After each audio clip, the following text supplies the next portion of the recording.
Hello everyone. We are here with Mr. Alexander Demmer, who is currently working as the Director of Digital Transformation at Global Business Research, Germany. So, welcome, Mr. Alexander.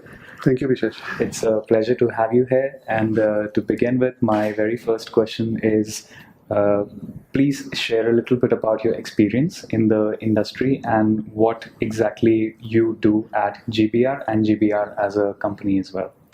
Well, thank you so much. I think I have some experience in transformation, all kind of transformation, from introducing SAP over digital transformation, lean management, and I had the privilege to work on both sides of the coin. On the one side, as an end user. 15 years for a large metal company, and on the other side as a consultant for different system integrators, large companies. I see. And I'm dealing with research and neutral consultancy at Global Business Research. And of course, we have the mission. Our mission is to share this information, the knowledge that we are acquiring during our consultancy, audit and research activities with our community as much as possible, especially with startups and smaller companies. Wonderful.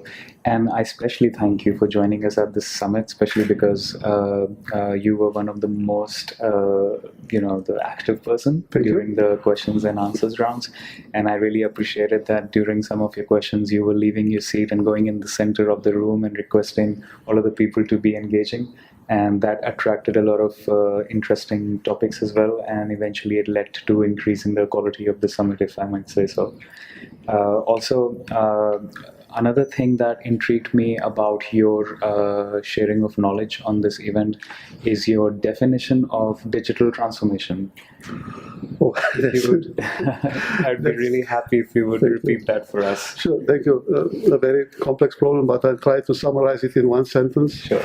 I would say is bring me the right information at the right time packed in a proper way so that they can take the right decisions. That's my interpretation of digital transformation. And what do you think is the right time? Is it your responsibility at the receiver's end or the person who is designing the technology? Depends, but I think the right time, meanwhile, looking at all the technology and infrastructure we have, 5G, should be online, should be as fast as possible. Definitely. Great.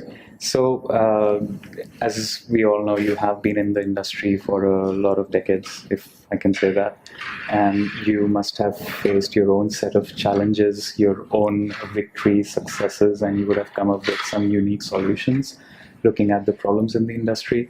So, what have been your biggest challenges? Or even if you would like to share some work you did on some of the very key specific projects in the industry, and how did you deal, if you are talking about challenges, how did you deal with them? Well, I think, there are plenty of challenges in, let's say, in all three major areas, say the technology, products, the three PPP, so products, technology, processes, and people, of course, so organization, leadership, everything, because at the end of the day, today I would say 90% is all people business. And 10 years ago, I remember I had some challenges in the technology at the beginning. As a sensor, a simple sensor costed more than $3,000 and not $30 like today. And that was certainly a challenge, and the education of the people and the interfaces that were not didn't have the degree of standardization as today. So there were some technical challenges, I would say, not too many. Then, of course, we are dealing with technology. We are improving processes. Sure. Improving processes meaning defining new roles and functions and accountabilities, roles and responsibilities. And if you don't map these roles and new roles and responsibilities in a corresponding way, in a meaningful manner in the organization, then you don't have to ask yourself why things are not functioning. There we are coming to people because technology is changing processes. Processes are improving, getting more efficient. Sure. However, the organization doesn't keep pace with this development, and people are trying to defend their own position, and sometimes leaders some projects with I have met in my career are not active enough to push in the right direction. They are tolerating that the chief of manufacturing doesn't talk to the head of development, and and this cannot lead to a successful transformation. Right. Successful transformation, you have to involve everyone. And I think this message has been like a red part in all the presentations over the past 2 days. That's true. And I remember very well how the first conference on Industry 4.0, 2013, somewhere in September with T-Systems, we talked 100% only about technology. However, I think over the past 2 days, we talked about the technology as an enabler. Of course, it has to be there, but the focus was on people and organization and processes and leadership. And isn't that a wonderful thing? Because Absolutely. because we keep talking about technologies, they are definitely important. Like you said, they are the enablers. Absolutely. And but what do we do with the technology? How do Exactly. we align it Yeah. for our benefits and for the benefits of the industry as a whole? So this is something, I think all the companies must slowly observe and implement relevant processes for the same to achieve that.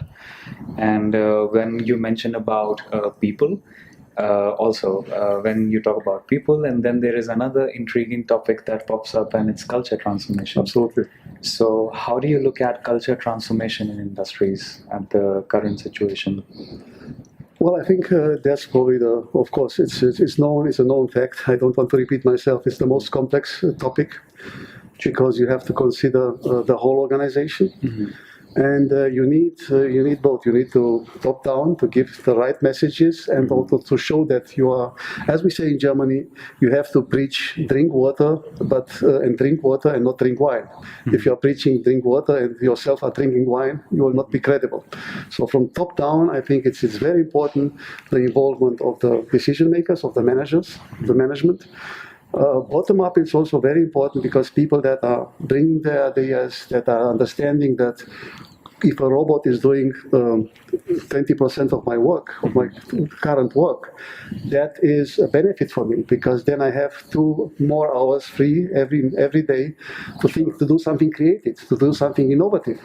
But of course, my supervisor has to encourage me has to give me something where I can spend my energy in a meaningful manner and upgrade my position. Definitely. And if you are failing to do this, if you are actually say, oh, can save 2 hours here, 2 hours there, 4 times, I can save 1 place. And if you are eliminating these people, then everyone will know, oh, this is transformation. Transformation means 10% less personnel. Next transformation, I will jeopardize it. So that's human. People might not be educated, but they are not naive. They know that every transformation ends up with personnel reduction. Personnel reduction can be something positive if you are taking this personnel, and most of them are extremely knowledgeable, Sure. and putting them, upgrading their position, say, how can we expand? How can we put these people in expanding, for example, our business model? For example, we have a very good product, but we don't have a maintenance service for these products. Right. So we can put this engineer in developing some services. They don't have to travel to the customer because we can put a sensor on the device, and we can analyze that in augmented reality way. We can educate people. So there is a lot of new opportunities that with a little bit of innovative thinking, you can realize. But of course, you have to communicate it clearly, and you have to give example that this works. I think. Definitely. So just the last bit, and what I would like to know is there were so many interactive sessions yesterday and today. So what were few of your, or even to name just one, the most important takeaway for you from the Smart Factory League Summit? I think it was, well, first of all, big compliment for the organization and for how you have put the content together. Excellent content, very complimentary. So, very good speakers, experienced people. I think I'm very pleased that I'm leaving this session with an optimistic feeling that we are moving on the right direction. Unfortunately, also we have to be aware. We address it these 2 days, accelerated by the pandemic. We have seen that we have to do it now. It's not nice to do it. As Ilya has said in his presentation this morning, it's not a walk in the park. It's climbing the Everest. Sure. So I think that's important. It's also important that we're not talking just about manufacturing. It's manufacturing and supply chain. We cannot segregate these two factors from each other, especially the lack of semiconductors. We have seen what is the disastrous outcome of this on our industries. So I think that's a takeaway. And of course, the conclusion that we have discussed here, so how to involve the people, how to try to reconcile environmental safety, security, cyber security, a big problem that we cannot eliminate today. If our machines, our production lines are connected to the internet, they are open for cyber attacks, and we have seen what can happen if your production goes down for 3 days, and the ransom that the hacker clubs are asking for it. That's certainly not nice. So you can do the one without neglecting the other, of course. But of course, manufacturing is the core of it, and especially I think in Europe, that's still probably one of our strengths that we have to continue to develop. Sure. So, Mr. Demer, I would say that at this point, learning all the key insights from you of course learned yourself and then you shared it with us. Really grateful for that. And when we come up again with the next version of the Smart Factory League, there will be probably even more topics which will be interactive on a whole new level, and also taking more of a holistic viewpoint on the whole discussions which happened across the previous 2 days. And we really hope to see you again with us, joining us probably next year very soon. We'll be more than happy.